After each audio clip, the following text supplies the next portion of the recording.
reality itself can be undeterminate. Reality can be shaky. These are questions that every one of us asks, even those of us that, have a walk with the Lord. We still get to ask these questions. Of course, it doesn't mean that we have room really to take them in, but we ask them. And that's how faith works. Anyone who does not question his faith does not understand the reality of his faith. That's how reality works. So, how do I know that God is real? I will stick to 3 evidences, for the believer, and maybe, for the skeptic out there. How do you know that God is real? There are 3 primary evidences I would use. One is creation itself. Romans chapter 1, Paul clearly told us that all that is to be known of God, his divine attributes, his power and his divine nature, has been made known in creation, so that no one is without an excuse.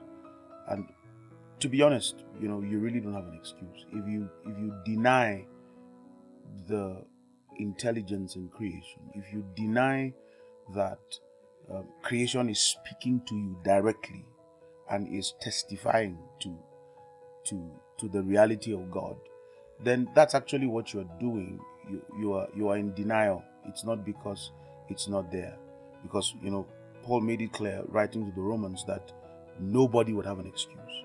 So the evidence in creation is my first go-to, to talk about the reality of God. But secondly is the fact that many men, through different ages, through history, have had very valid experiences with God. And it's either all of them are delusional through different ages, sick with the same disease, or there's something real about their experiences. And the experiences of others speaks to how much, the experience of others can tell us a lot about who God is. We don't rely in Christianity. We don't rely only on our experience. The Bible talks about the testimony or the witness of them that heard him.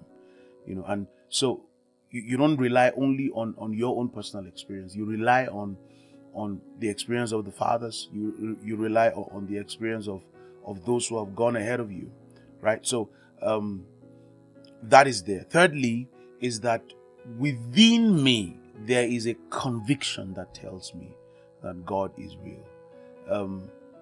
The consciousness, there's a conscience within me, some sort of a moral compass within me, some sort of it's a voice, a silent knowing that seems to tell me the difference between good and evil, right and wrong. And that consciousness can only come from, a moral being. And I believe that that's God, And finally, I would say really, God is because I am. When I look to my existence, it speaks of, I'm too complex a creature to believe that I'm just a product of chance. No, I'm too complex a being to believe that I'm a product of chance. So my existence is already a testament to the fact that God is real. But you see, beyond all of this for me is the fact that I've come to know him. And no matter what someone out there says, they really can't relate with what I'm saying because they haven't experienced him the way I have. And anyone who experiences him will have the same kind of testimony to share, that he is real. Now, I know where the problem is. The problem mostly is that we want God to be real in a way that he has chosen not to be real. He has chosen a way to be real, and sometimes it's not sufficient. So we're skeptics about the way he has chosen to be real. We need more evidence to believe. We want to be scientific about God. And the thing about the existence of God is, if everything about creation can tell you about the existence of God, then it means God to an extent is subject to his creation. And God is not. God lives outside of his creation. So by design, by definition, his creation cannot fully fathom who he is. And that brings the complexity of of faith, which means there's something about the existence of God that can only be apprehended by faith.